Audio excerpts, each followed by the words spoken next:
Many thousands of years ago, the continents of Asia and America were connected by a land bridge in the far north, when the expanding human race first crossed it from west to east.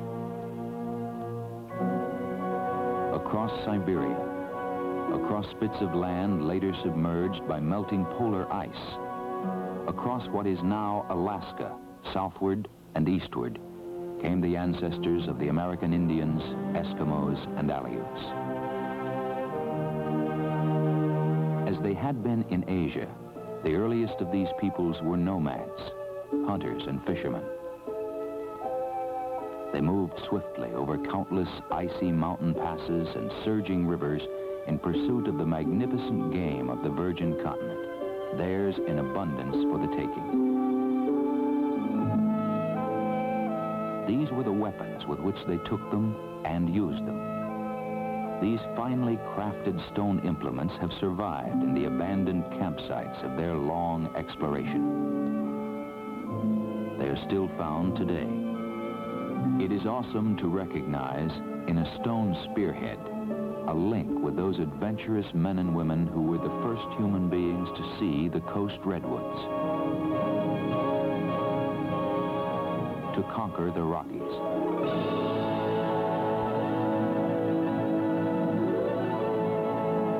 to discover the Mississippi, to plot their way across a vast continent by sun and wind and game trails alone.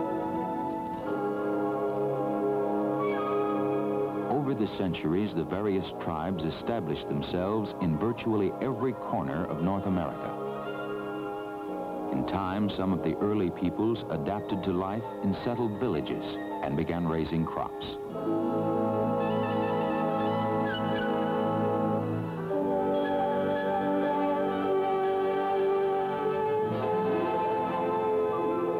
Some tribes developed a permanent architecture, but others pushed on foot, over the endlessly surprising land.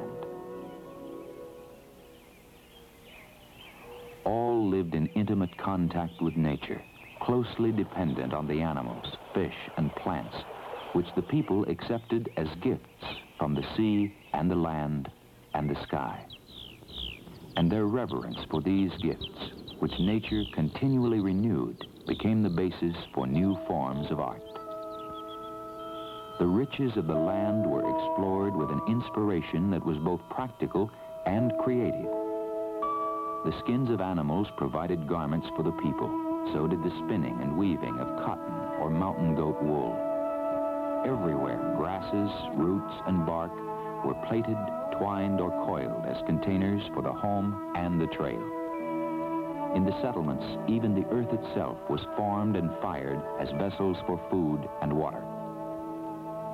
These useful objects were often embellished with bold carving or with color achieved through dye, paint, or sewn applique.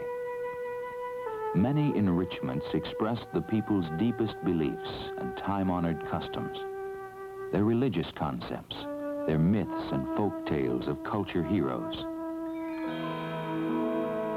their boasting over vanquished enemies.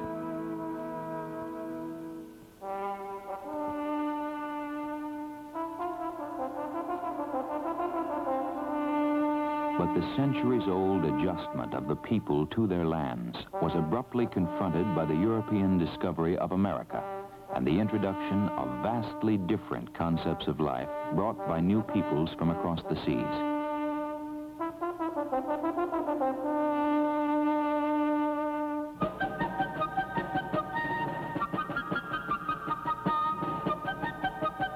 By the end of the 18th century, European colonists had established the United States as an independent, modern nation and began a century of unparalleled development such as the world had never seen.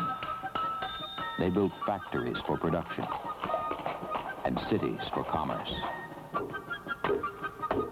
They cleared the forests.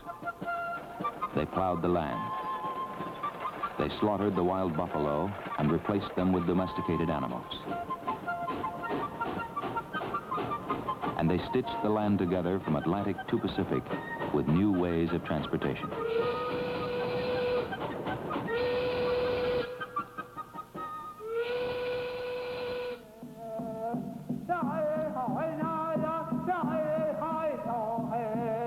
beginning there had been strife. Trade with the white man brought materials eagerly sought by Native American peoples, but these benefits were soon outweighed by concern over increasing intrusion on their tribal territories.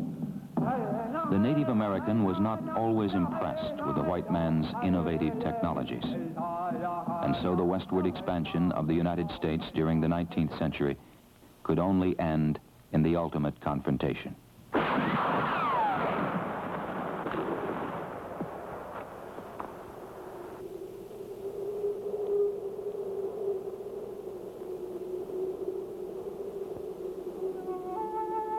But a national spirit of progressivism had already sparked programs to assist tribal peoples.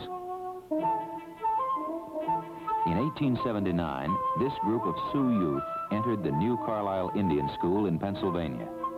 Many of its graduates were among the reformist Indians who led their people in adjusting to the expanding technological society. But still, around the turn of the century, dialogue between the tribes and the federal government remained tied primarily to land and rural economics. As a result, the unique creative forces of Native American cultures remained in the background, trapped in isolated communities outside the mainstream of American life, untapped, ignored, and repressed. A few groups clung to their artistic expressions, but others, in adjusting to modern society, ceased much of their former creativity. Still others commercialized their skills for non-native markets. Some crafts were simply sold by the pound. In fact, Native American culture was commercially exploited throughout the world. Some craftsmen themselves catered to popular fads, like the Billiken craze. The native cultural heritage was distorted by romantic inaccuracies, like Hiawatha and the Wild West shows. The pure stream obscured, and in real danger of being lost underground. But a more thoughtful appreciation for its values was quietly growing.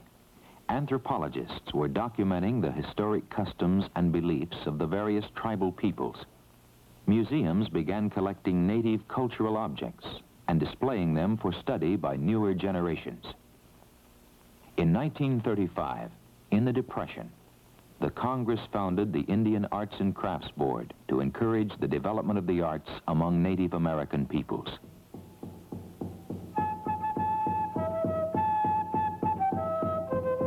To set the stage for its work, the board pioneered by presenting both historic and contemporary works, like these, in San Francisco and later in New York. With this exhibition of Native American arts, the board addressed itself to challenging questions. What was this art? Was it simply a backward-looking tradition, locked into the past? Or was it truly dynamic? Could it explore contemporary technologies creatively? In encouraging its development, what might be lost? What might be gained? Were its values significant only to other Native Americans, or could its diversity of forms and content appeal to a more universal audience? Answers appeared in the public reaction to this first comprehensive presentation of the native arts of the United States. The exhibition was a cultural watershed, informing public opinion in widening circles of the significance and high credentials of Native American art and culture. The trend of generations of neglect and carelessness was reversed.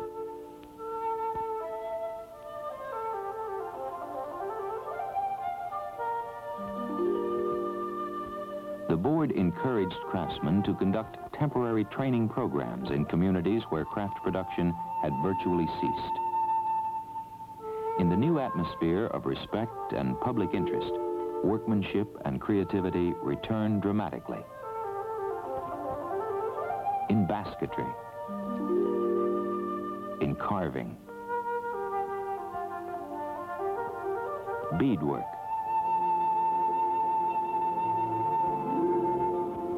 metalwork, and other media.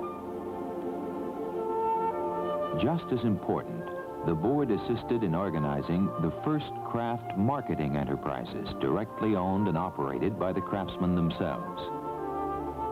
Between the 1930s and today, over 100 such craft cooperatives have been established throughout the country. Income for the craftsmen continues to grow, together with quality, pride, and creativity in an increasing range of fine, handcrafted products.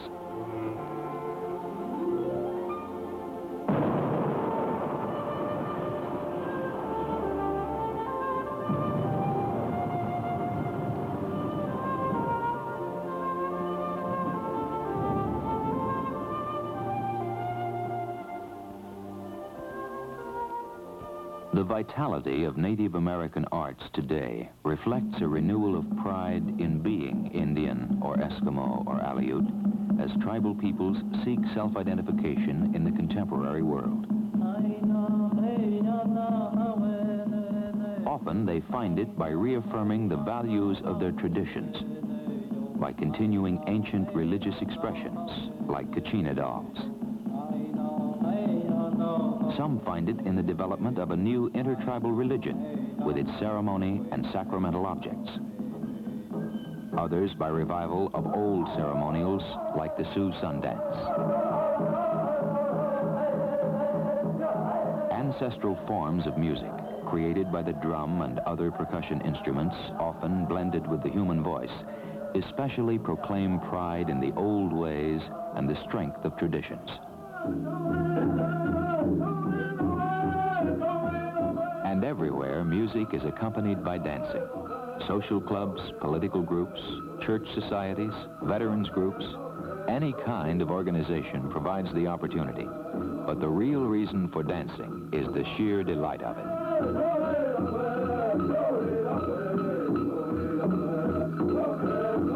The creation of splendid costumes has become an art form in itself, with influences of style and workmanship sweeping from community to community across entire regions of the United States.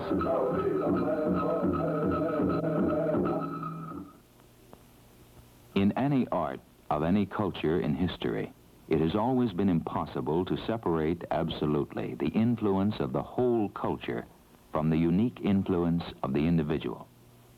An artist expresses both background and a special view of it in the work.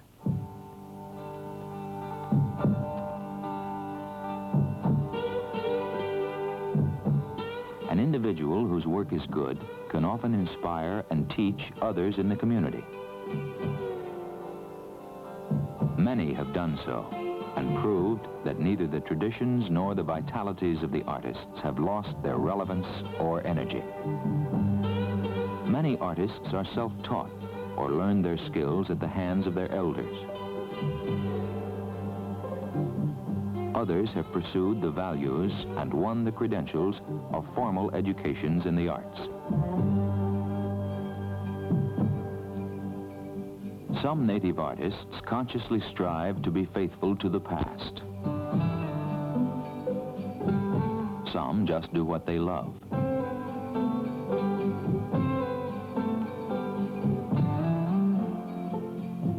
Some choose their materials and themes according to history.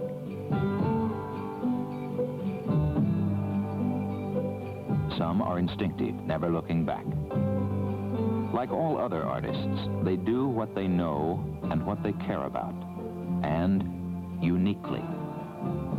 And they are exuberantly diverse.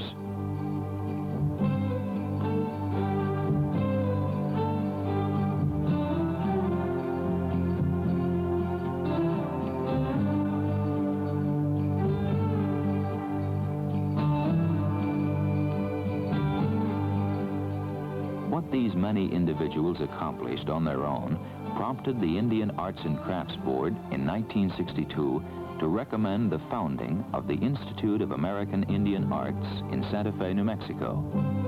Today, several hundred young students from tribal groups throughout the United States participate in the Institute's heritage-centered courses in virtually every art form. The work of of these students in the fine arts has shown great freedom of individual expression, and it reveals influences drawn from the experiences of 100 different tribes. Other students pursue new significance in fine crafts, expanding the tradition of experimentation in form, color, and materials.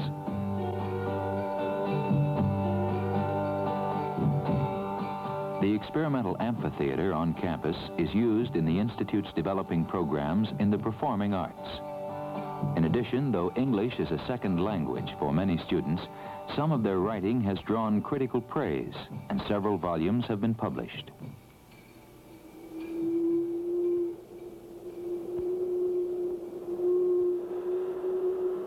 I stand upon my miracle hill, wondering of the yonder distance, thinking, when will I reach there? I stand upon my miracle hill, the wind whispers in my ear. I hear the songs of old ones.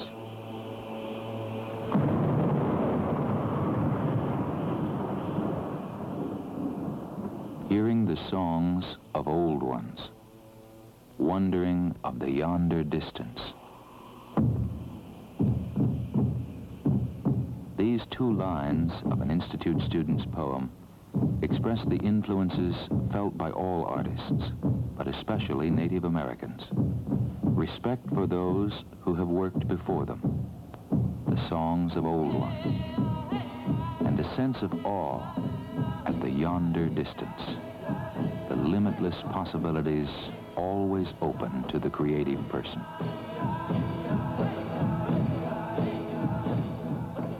The accomplishments of these gifted people are uniquely their own. There is no better way of indicating the future potential of Native American arts and crafts than simply to show what has already been done. Now, fortunately and rightly, the Native American can and does speak of great accomplishment and even greater promise.